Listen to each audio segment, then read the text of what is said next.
సావిత్రిబాయి పూలే గారి జయంతి ఉత్సవాల కార్యక్రమానికి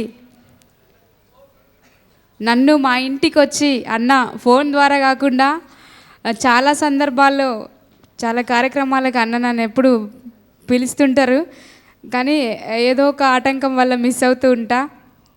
లాస్ట్ టైం వైజాగ్ వెళ్ళినప్పుడు కూడా నేను వెళ్ళాల్సింది ఉండే, కానీ అప్పుడు నేను సౌత్ ఆఫ్రికా వెళ్ళినా అన్నమాట వినాయక చవితి అప్పుడు.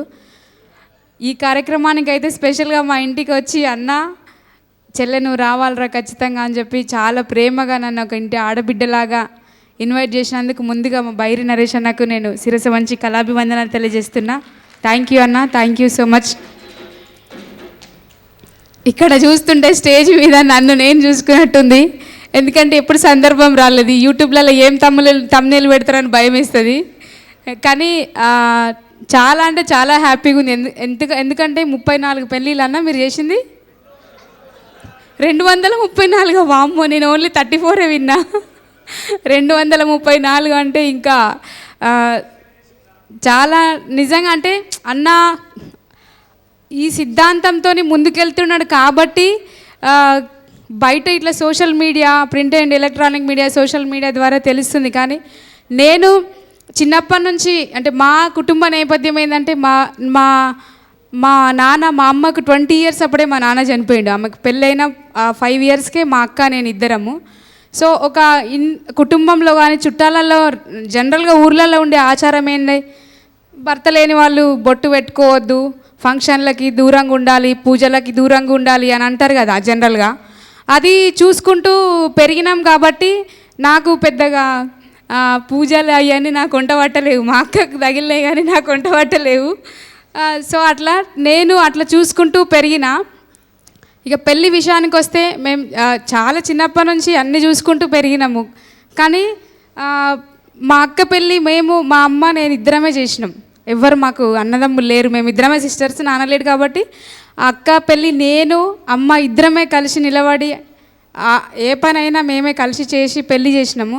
అప్పుడు అనిపించింది ఎక్కువ ఫంక్షన్లకు పోయే వాళ్ళం కాదు, మా అక్క పెళ్ళి చెయ్యాలి. ఎట్లా చేయాలి అని అంటే బాగా చేయాలి, అయ్యో మా నాన్నుండి ఇట్లా కాకపోనేమో, మాకు బాగా చేస్తుండేనేమో అనే ఫీలింగ్ రావద్దు అని నా బాధ్యతగా మా అక్క పెళ్ళి మంచిగా చేయాలని చెప్పి ఆమె పెళ్ళి చేసిన. ఎట్లా చేసిన తెలుసా? ఎందుకనంటే ఎక్కడైనా ఏ కులంలో అయినా కానీ ఏ మతంలో అయినా, ముఖ్యంగా మన హిందూ కల్చర్లో పెళ్ళిళ్ళకి పోతే నువ్వు ఎంత మంచిగా నన్న చెయ్యు, వెజ్ పెట్టినా ఏది పెట్టినా మంచిగా బద్యం బిర్రుగా తినిపోతారు. అన్నం కొంచెం ఉడకలేదు, ఇంకా ఉడికితే బాగుండు అని అంటారు. కూరల్లో జర్ర ఉప్పు ఎక్కువైంది, కొంచెం కారమైంది, మసాలా ఘాట్ అయింది అని అంటారు. అవన్నీ చూసుకుంటూ చిన్నప్పటి నుంచి వినుకుంటూ పెరిగినాం కదా. మా అక్క పెళ్ళికి ఒక్క రిమార్క్ కూడా రావద్దని పెళ్ళి చేసిన. చాలా బాగా చేసినాం, మంచిగా మాకున్న స్థాయిలో మాకున్న స్తోమతలో చాలా బాగా చేసినాం. కానీ చివరికి నా వంతు వస్తుంది కదా, నా పెళ్ళికి వచ్చేసరికి ఇది అంత ఇట్లా వేసుకోదు, ఇది కానే కాదు అని చెప్పి తిక్కలేసి నాది కూడా లవ్ మ్యారేజ్. మా ఆయన ఉస్మాన్ యూనివర్సిటీ స్టూడెంట్ అప్పుడు 2013లో. మా ఆయన వాళ్ళు పురోహితం, వాళ్ళు బ్రాహ్మణ్స్, మేము మున్నూరు కాపు. కానీ నేను నా నేపథ్యం అంతా ఆయనకు తెలిసి కూడా నేను అంటే నా పాటలు, నా ఫీల్డ్, నేను ఎక్కడ తిరుగుతా ఎట్లుంటా అంటే మా కళారంగంలో అర్థం చేసుకునే అబ్బాయిలు చాలామంది తక్కువ దొరుకుతారు. కానీ మా ఆయన చాలా మంచోడు, అంత పెళ్ళికి ముందే చూసిండు కాబట్టి నేను చెప్పినట్టు పెళ్ళి చేసుకుందాం అంటే ఓకే అన్నాడు.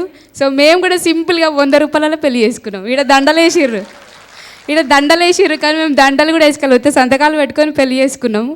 వీళ్ళ పెళ్ళి చూస్తుంటే నన్ను నేను చూసుకున్నట్టు అనిపించింది. నాకు ఎప్పుడు చెప్పలే, నేను ఏ ఇంటర్వ్యూలలో కూడా చెప్పలే, కానీ ఫస్ట్ టైం ఇక్కడ వీళ్ళని చూస్తుంటే చెప్పాలనిపించింది అన్న. Thank you. నాకు ఒక మెమరీ అంటే మేము ముహూర్తాలు కూడా ఏం చూసుకోలే, గుడ్డిగా పోయినా. ఏంది February 14th లవర్స్ డే, ఆ రోజు చేసుకున్నాం, కథం అయిపోయింది. అట్లా చూసుకొని చేసుకున్నాం అన్నమాట. సో నిజంగా చాలా హ్యాపీగా ఉంది. థ్యాంక్ యూ సో మచ్ అన్న. చెల్లెకి మౌనికకి, తమ్ముడికి హ్యాపీ మ్యారీడ్ లైఫ్. మీ ఇద్దరికి రాబోయే రోజుల్లో మంచిగా ఉన్నత స్థాయిలో మీరు అనుకున్న లక్ష్యాలు, మీరు అనుకున్న ఆశయాలన్నీ నెరవేరాలని నేను మనస్ఫూర్తిగా కోరుకుంటున్న. ఆడబిడ్డగా మంచిగా హ్యాపీగా పిల్ల పాపలతో ఆర్థికంగా అందరికీ నేను అనుకునేదాన్ని. లవ్ మ్యారేజ్ చేసుకున్నప్పుడు నా పెళ్ళికి మా అమ్మ ఒప్పుకోలేదు, ఎందుకంటే కులములా ఇట్లంటారు అట్లంటారు అని చెప్పి. కానీ నేను చేసుకున్న ఆమెను ఎదిరించి నాకు బద్ధ శత్రువు మా అమ్మనే అనుకొని, ఎందుకంటే ఆమె వద్దన్నది కాబట్టి ఆమె ముందే ఎవరికి చేయి చాపకుండా తలంచకుండా బతకాలని చెప్పి నేను చాలా కష్టపడి మా ఆయన సపోర్ట్తో ఈరోజు ఇక్కడ నిలబడ్డా. నేను ఎవరికి కూడా వీలైతే మాకు తోచితే మేము సహాయం చేస్తాం, కానీ ఇంతవరకు ఇందాక నరేష్ అన్న చెప్తున్నాడు, అన్న ఇంత పెద్ద ప్రోగ్రాం చేసి 1000 మందితో ప్రోగ్రాం చేసి వాట్సాప్లో లెక్కలు చెప్పాల్సిన అవసరం లేదు కదన్నా. కానీ ఎవరన్నా సహాయం తీసుకుంటే, ఎవరిదన్నా హెల్ప్ తీసుకుంటే వాళ్ళు గీసిన గీత మనం దాటద్దు, వాళ్ళు చెప్పిందే మనం వినాలి. వాళ్ళకు వచ్చినప్పుడు వంగి వంగి దండాలు పెట్టాలి, నమస్కారాలు పెట్టాలి, వాళ్ళకి రాస మర్యాదలు చేయాలి, అవన్నీ చేయాలి. అవన్నీ ఎవడి వాళ్ళు అయితే మన వాళ్ళు అయితే ఇట్లా బతికేటోళ్ళకు అవుతుందా? మాట్లాడరేంది? నేను మాట్లాడేది అర్థమవుతుందా మీకు? సైలెంట్గా ఉంటే నాకు భయం అవుతుంది. మరి మీరు ఏం సపోర్ట్ చేస్తలేరు. మనతోనే అవుతుందా? కాదు కదా. అన్నట్లా మాట్లాడుతుంటే నన్ను నేను చూసుకున్నట్టు అనిపించింది. ఎవ్వరికి చేయి చెప్పకుండా లవ్ మ్యారేజ్ చేసుకున్న వాళ్ళు ముఖ్యంగా ఉన్నంతలో తిని మనం ఇంకొకరికి పెట్టే స్థాయికి ఎదగాలి, కానీ ఎవరిని చేయి చాపి బతకొద్దన్నా. నేనైతే అదే సిద్ధాంతంతో బతుకుతున్నా, ఇప్పటికీ కూడా బతుకుతున్నా, ఇంకా ఫ్యూచర్లో కూడా అట్లనే ఉంటా.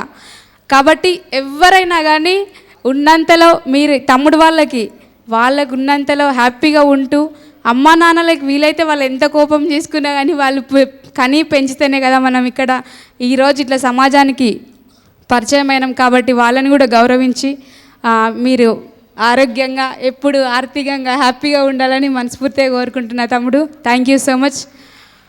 సో ఇక మొత్తానికి మన ప్రోగ్రాంకి వస్తే, నరేష్ అన్న ఒక విషయం చెప్పాలి. నరేష్ అన్నది లవ్ మ్యారేజే, కానీ నరేష్ అన్న మా జాతి అల్లుడు. నేను చాలా గర్వంగా చెప్పుకుంటా. థ్యాంక్ యూ అన్న, థ్యాంక్ యూ సో మచ్ అన్న. సావిత్రిబాయి పూలే వారి త్యాగాలు, అంబేద్కర్ గారి గురించి కానీ చాలామంది, సార్ కూడా అసలు ఎంత బాగా వాడిరా. సార్ వాడుతుంటే నన్ను ఆ పాటను మర్చిపోయేటట్టున్నా. ఎందుకంటే ఒక క్రిస్టియన్ మతంలో ఉండి కూడా, అంటే కరోనా వల్ల నేను చేంజ్ అయినా అని చెప్పింది కదా. సార్ లాగానే కరోనాతో చాలామంది మారిన వాళ్ళు ఉన్నారు కావచ్చు. ఆ సారే ఎగ్జాంపుల్ అనిపించింది. చాలా బాగా వాడిరు సార్ మీరు.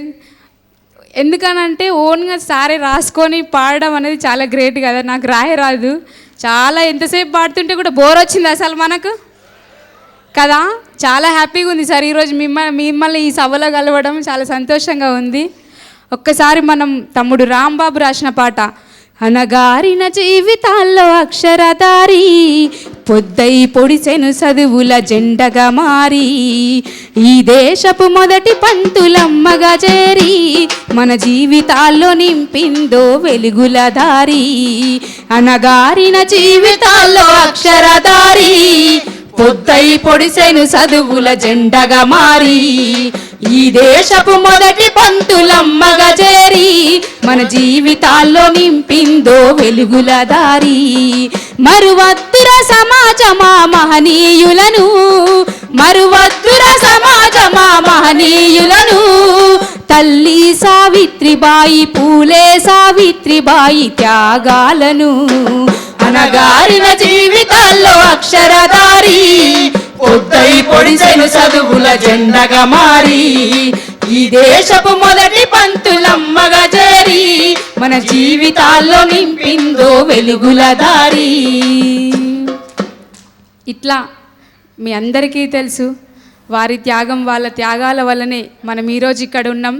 అన్నకి చాలా ఇష్టమైన పాట నరేష్ అన్నకి. నా పాట నేను ఫస్ట్ రిలీజ్ చేయగానే చాలా మంచి పాట, మహనీయుల పాట. అక్కడున్న మహనీయుల త్యాగాలని స్మరించుకుంటూ ఒక 30 ఏళ్ళ కింద వచ్చిన పాట. నేను అంటే అన్ని పాటలు మేము పాడుతున్న పాటలు అన్నీ కొన్ని రకరకాల ఆలోచనలతో చేస్తాం, కానీ మహనీయుల పాట నేను చేసినప్పుడైతే ఆ పాటని నేను 30 ఏళ్ళ కింద వినుకుంటూ పెరిగి అనేక సభల దగ్గర కూడా పాడుకుంటూ పెరిగిన, కానీ అసలు చాలామందికి పెరియారు ఇప్పుడు మనకు అంటే ఈ నేపథ్యంతో ఉన్న వాళ్ళకంటే తెలుసు, కానీ ఇట్లాంటి పిల్లలకు వాళ్ళ త్యాగాలు అసలు వాళ్ళు ఎట్లుంటారనేది తెలవాలనే ఉద్దేశంతో నేను చాలా ఇష్టంతో పాడుకున్న దండమమ్మ దీనబంధులకు పాట. అందరు మహనీయులు ఒక్కొక్కరి మీద ఒక్కొక్క పాట ఉంటుంది, కానీ అందరూ ఒక దగ్గర ఒకటే పాటలో కనిపించడం అనేది ఆ ఒక్క పాటని నాకు చాలా నచ్చి నేను భీమసేనని అడిగి ఆ పాట నేను మళ్ళీ రికార్డ్ చేసి వీడియో రూపంలో చిత్రీకరించి తీసుకొచ్చిన. చాలా మంచి పేరు, మంచి ఆదరణ వచ్చింది ఆ పాటకి. ఇట్లాంటి పిల్లలకి కూడా తెలవాలి పెరియార్ ఎట్లుంటారు, నారాయణ గురువు ఎట్లుంటారు అనేది. ఇట్లా పాటల రూపంలో వింటుంటే వాళ్ళ చరిత్ర, ఒక పుస్తకం చదివితే వచ్చే నాలెడ్జ్ ఒక పాట వింటే కూడా వస్తుంది కదా అనే ఉద్దేశంతో నేను ఆ పాట రికార్డ్ చేయడం జరిగింది. దండమో మాదిన బంధులకు మహనీయుల్లారా, అందుకొండి పేదొల్లా దండాలు మహనీయుల్లారా. దండమో మాదిన బంధులకు, చప్పట్లు కొట్టాలి అందరూ.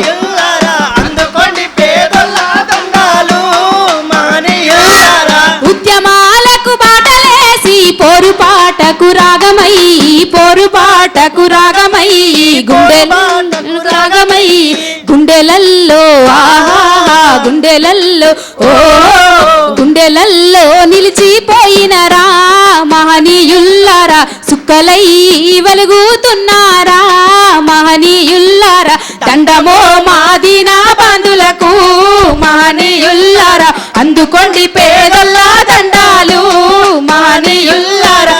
అపం శుభము తెలియలేని మూడా మనుషులాను కుతమతాల పేరుతోని ఊరవతల వేరుంచిన, ఊరవతల వేరుంచిన, ఊరవతల వేరుంచిన ఈ మూడాచారాలను తెగ నరికిన సింహమోయి, తెగ నరికిన సింహమోయి, తెగ నరికిన. ఎవరు చెప్పాలి మీరందరూ?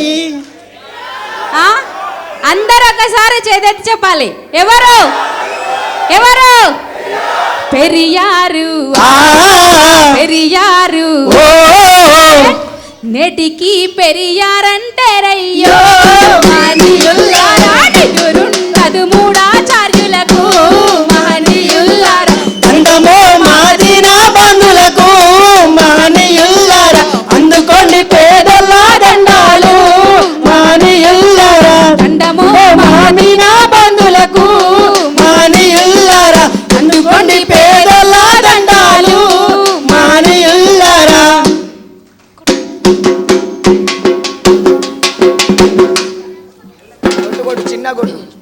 థ్యాంక్ యూ తమ్ముడు. అమ్మయ్య, నాకు కొంచెం వీళ్ళు సోపత్ దొరికిరు, ఎవరు ఉన్నారా లేరా అనుకున్నా. Thank you. అవునన్నా, మల్టీ టాలెంటెడ్ అందరు ఉంటారు ఇక్కడ. నాకు ముఖ్యంగా చాలా ఆత్మీయులు తమ్ముళ్ళు ఇక్కడ, లోకేష్ తమ్ముడు, నాస్తిక్, రాకేష్, వీళ్ళందరూ. నేను ఈ పాట చేసినప్పుడు, ఈ చరణం వచ్చినప్పుడు తమ్ముడు మీరు రావాలి అని చెప్తే, నేను భువనగిరి దగ్గర ఆదిలాబాద్లో షూటింగ్ పెట్టుకుంటే వీళ్ళందరూ వచ్చిర్రు, ఇక్కడ ఉన్న వాళ్ళు చాలామంది వచ్చిర్రు. ఆ చరణంలో వీళ్ళందరూ కనబడతారన్నమాట. ఒక్క పిలుపుతోనే వచ్చిర్రంటే వాళ్ళ ఉద్యమ స్ఫూర్తి, వాళ్ళ ఇంట్రెస్ట్, వాళ్ళు ఎట్లా పనిచేస్తున్నారు అనేది అర్థమవుతుంది. థ్యాంక్ యూ సో మచ్ తమ్ముడు. అన్న మీకు వదినమ్మకి మనస్ఫూర్తిగా ధన్యవాదాలు తెలియజేసుకుంటూ థ్యాంక్ యూ సో మచ్ అన్న. పలుగురాళ్ళ పాడుల దింప పోచమ్మ గుళ్ళు అవి కానుగుల కంచే, ఆ కంచే శైలో నిలబడి కాలు దక్కయ్యో నాపై పాట పాడయ్యో.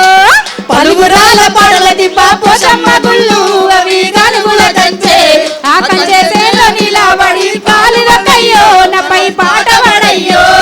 పలుగురాళ్ళ పాడుల దింప, పలుగురాళ్ళ పాడుల దింప, పలుగురాళ్ళ పలుగురాళ్ళ పాడుల దింప పోచమ్మ గుళ్ళు అవి గానుగుల కంచే, ఆ కంచే సేన్లో నిలబడి కాలు దక్కయ్యో నాపై పాట పాడయ్యో.